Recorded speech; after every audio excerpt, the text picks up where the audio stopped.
Aperol, which is a kind of a sweeter, bitter liqueur, and it's often used as an aperitivo. This is my favorite. It has with the Campari. So this is more bitter.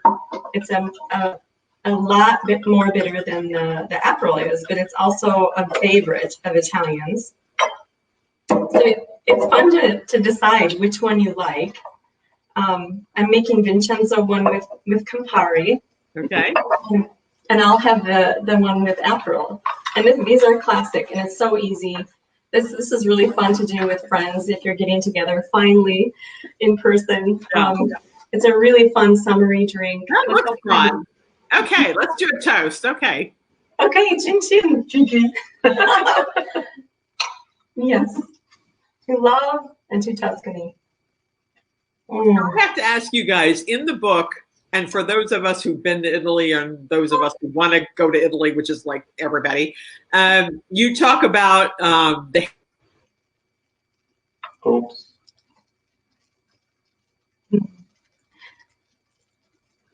We'll just wait. Yeah.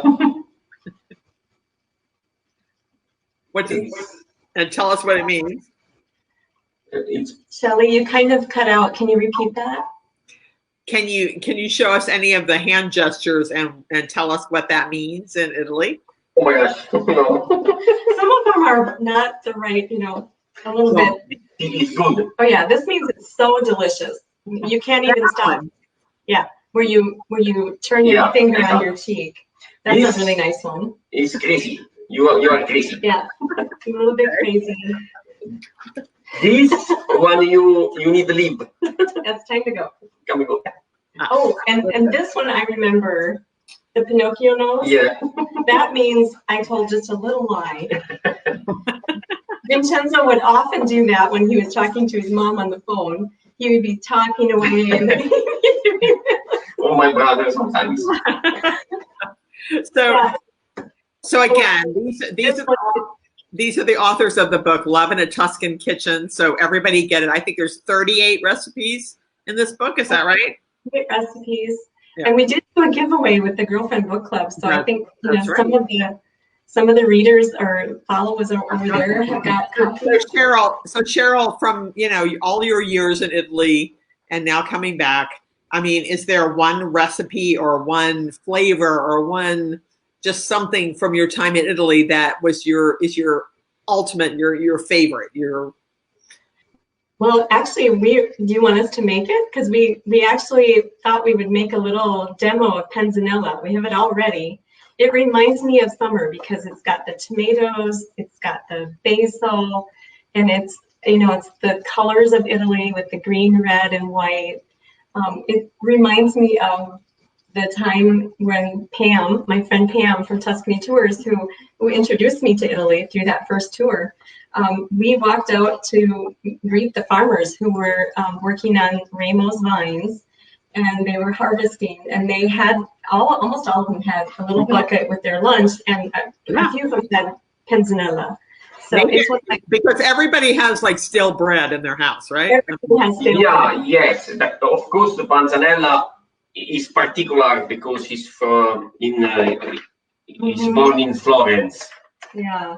And he's particular because in Tuscany we use the bread no salt. Right. Okay. Because in Florence, in Tuscany, all bread is no salt. Okay. Yeah. Go for it. Because you have to put something with it. Yeah. Because good. And we're going to put this recipe in the chat, everybody. Don't worry. We're going to put this recipe in the chat. Yes, and here this is a style. This is sort of the style that they did in Siena, with the bread kind of chunks like this, toasted, or like croutons. In Florence, they do it differently. Well, because of course the bread is sometimes is for 1 week. It's very hard. We put in the water and vinegar, and white vinegar, for all night. In the morning, you switch. Okay. Very dry, and you put the cucumber, you put tomato, and red onion from Tropea, because it's sweet. The really mild ones. It's the red onion from Tropea because it's sweet. It's not very strong. Basil, vinaigrette, and oil. Done. Yeah. So we're going to just mix it up right here. So I had my sous chef, you know, he chopped the tomatoes just perfectly. And this is a style. It's a little bit different. Yeah. So I'm going to add the tomatoes first. The cucumbers are really a nice touch. They give it a crunch. And so it's bread, stale bread, cucumbers, tomatoes. Cucumbers and tomatoes, and then these are. This is particular. This is a. This is a little. These are little mozzarella balls. Okay, and the mozzarella balls. Yep. Yeah, and then of course fresh basil, and Vincenzo has that all beautifully chiffonade. And then I'm just going to mix it up, and then you simply put really good olive oil, extra virgin.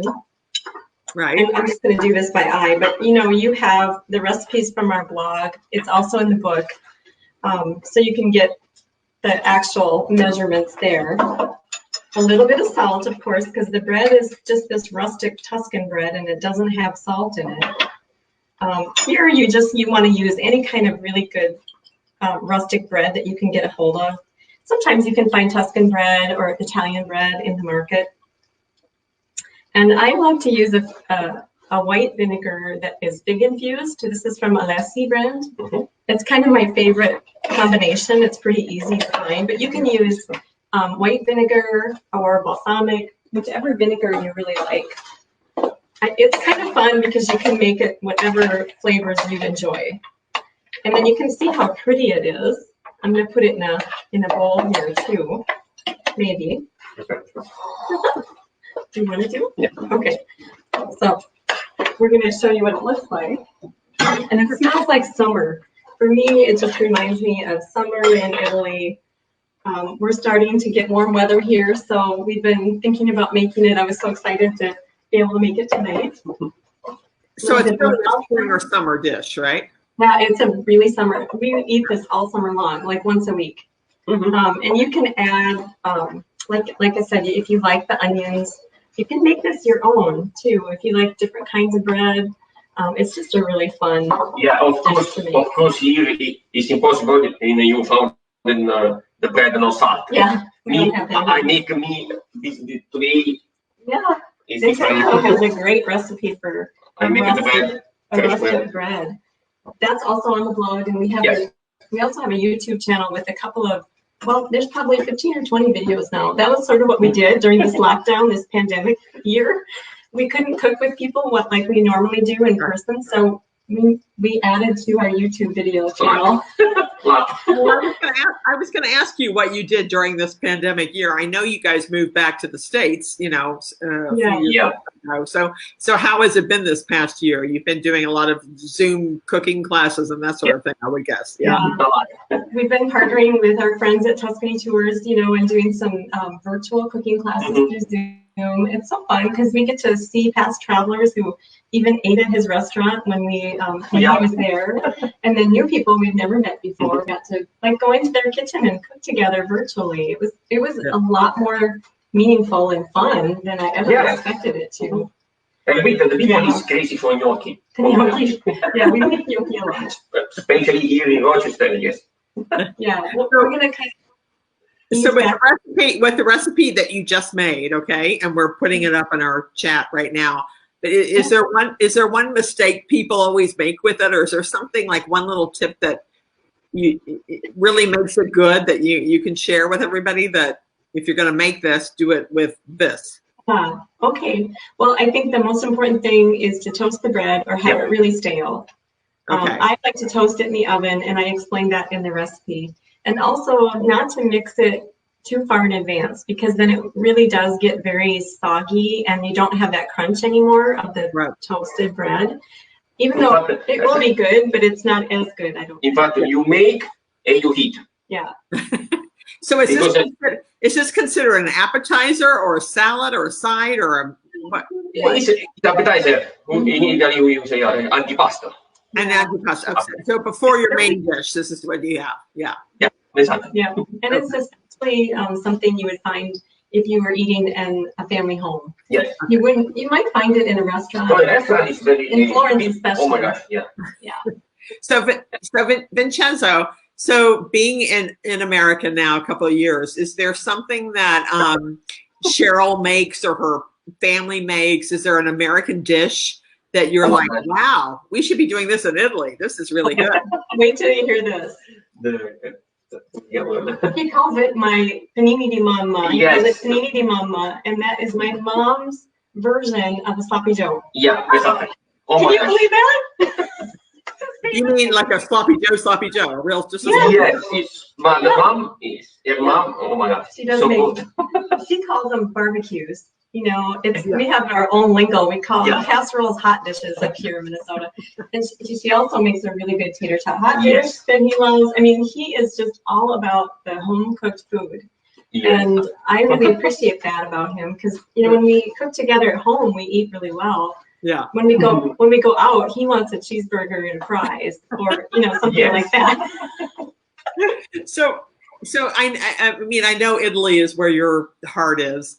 Is there any, and now you're in the States living here for the last few years, is there somewhere that you guys want to travel as a couple and maybe experience life in a different European country or somewhere else that you guys are thinking about?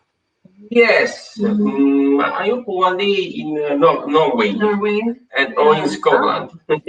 So that's my heritage. My heritage is Norwegian and Scottish, and I've never been. Your grandparents were from Norway, right, Sheryl? Is that right? Actually still have a nest farm there, so I would love to go and visit Norway. Those two things are top on our list for sure. Yes. Oh, that's great. That's great. So Sheryl, I know this is your first book, and I once again love in a Tuscan kitchen. I want everybody to buy that with 38 recipes. Do you have any advice for anybody, any aspiring writers out there? Like, I know you're a nurse by your background for 20 something years, but what would you say to somebody that's like, I've got a story to tell? What would you Yeah, I didn't expect to write a book. I mean, I love to write. I'm a medical writer and a nurse. And so it was a completely different kind of writing. I was inspired to write the book to share my story and to tell people that don't be afraid, to look for what you need in your life. And I connected early on with an editor who kept me going. Like she would check in with me every 2 or 3 months to see how I was doing on my chapters. And she would give me deadlines that I had to meet. And that really helped. She did a fantastic job putting together the chapters, telling me what was, we could take out and what to add.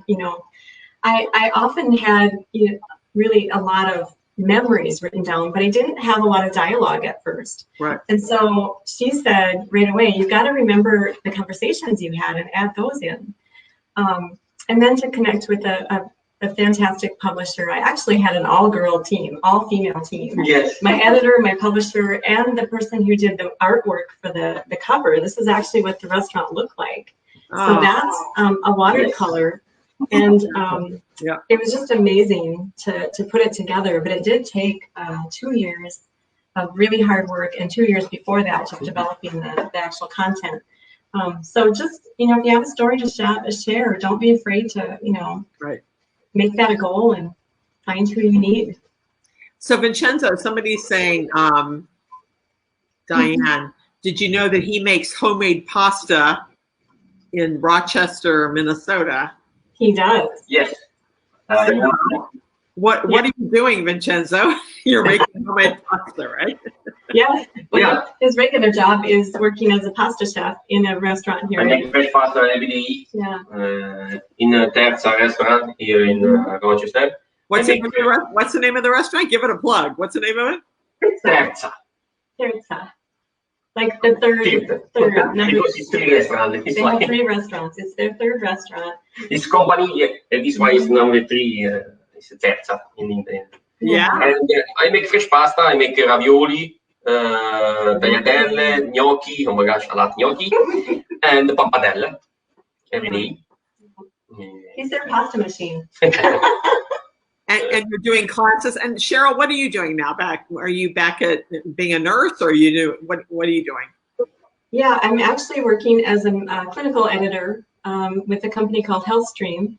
I was at Mayo for a while again. I am supplemental with them too. So I'm keeping my roots at Mayo, but also I really, really love working with the clinical editing. It's the writing piece, the creativity of that is really kind of what I want to do for the next 10 or 15 years. And it's a company that works with nursing, kind of nursing related courses and things like that. So it's really great. I love it. Yeah. So do you find that, so like on a regular weekend with you guys, do you cook together, or do you find that kind of like, I'm not going to, you know, one. No, sometimes she cook here, sometimes I cook We me. take turns. Yeah, we do, and we actually love cooking at home. We can eat really good here, almost better than going out. So we often have a menu on our whiteboard. We kind of plan it for the week. Tomorrow, for example, we have pizza. I'm making pizza tomorrow night. Yeah, so we enjoy cooking together, and we love. Vincenzo, what's your favorite? I know you guys traveled to California quite a bit. You write about it in the book. Yeah. What do you love? California, the San Francisco, the best, or what? I mean, what spots in the U.S. are you like, wow, this is like what every Italian should see? Well, of course, the San Francisco is always in my mind. Maybe one day, because it's so beautiful, I like it. And the same, my father, he liked it. He wanted to go there. Yeah. Yeah. Yeah. It's so much like Italy. You know, the landscape and the water and the seafood and all especially because I like seafood. Yeah, he misses that here. That's probably the thing he misses the most is fresh. Really? Is the seafood? Is that what you said? Yeah. Yeah, we just, you know, we're landlocked. We all we have is walleye. And of course, I just good. I miss a lot is the pizza. Yeah. The pizza. Yeah. We're not doing the pizza right in the United States, right? No. Really. Here, okay, of course, I understand, because here we have a lot Italian American style restaurant. Yeah. You have the thin crust there, the very thin crust. No? Yeah. Well. Yeah, this is why we make at home. Yeah, this is why I like a dish when I have cooking class. Dish the real recipe, so the original recipe, non-American Italian style. It's like when we cook with people, we try to bring his restaurant to them. Like we bring a little bit of Italy to them for the night, and we have so much fun. Yeah. We can't wait to get back to doing that. This way, I miss pizza, coffee. So Sheryl, once again, your book is Love in a Tuscan Kitchen with 38 recipes. Everybody should buy this book.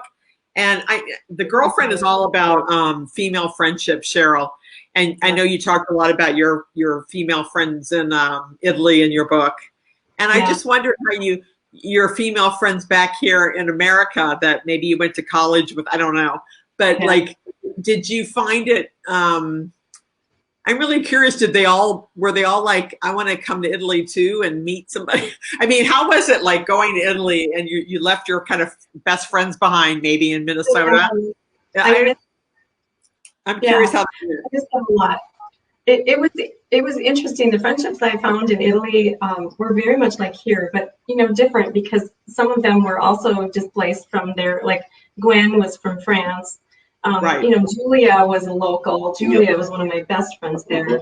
Stefania is someone who I met on the train. She's from Milan. Yeah, from Milan. I thought it was so interesting. Yeah. Sarah is from. Yeah. And we all connected for a reason. For me, it was to be able to speak English at first because they all understood and spoke English as well as Italian and French and many other languages. So that bonded us. But, you know, I did bring my girlfriends over for a tour right the year after we got married, and we had so much fun. We did, and we're going to do that again. I mean, we've got some plans, don't we, Shelley? we're going to Italy, yeah. So. Okay, so finally, I was going to ask you a couple more questions, but I guess we're out of time. I just wanted to say, I think your mantra, Sheryl, is really follow your heart, right? Follow your heart. Yes. Listen to your heart. And I think you went and you moved to Italy full time when you were in your 40s or early 40s. Is that correct? Mm-hmm. 41. And so I think probably a lot of people. So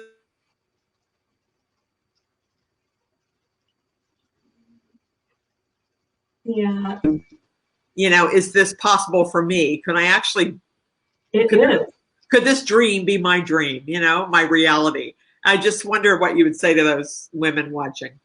I say just, you know, listen to what you think your heart needs and follow that signal. And don't be afraid to say, why not? If it's possible, why not try it? And then have your plan B, because, you know, it's probably not going to be perfect.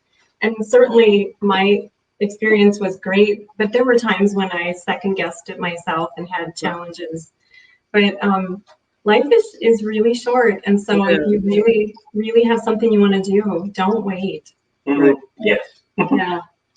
So everybody buy the book, Love in a Tuscan Kitchen, and let's just toast to following your heart and tell everybody out there. Yes. We hope you all follow your heart. So follow your heart. Thank you so much, Shelly. Thank you, and I can't wait to go to Italy with you, which is hopefully soon. So. We can't wait to get out there and travel too. Thanks so much, Shelly.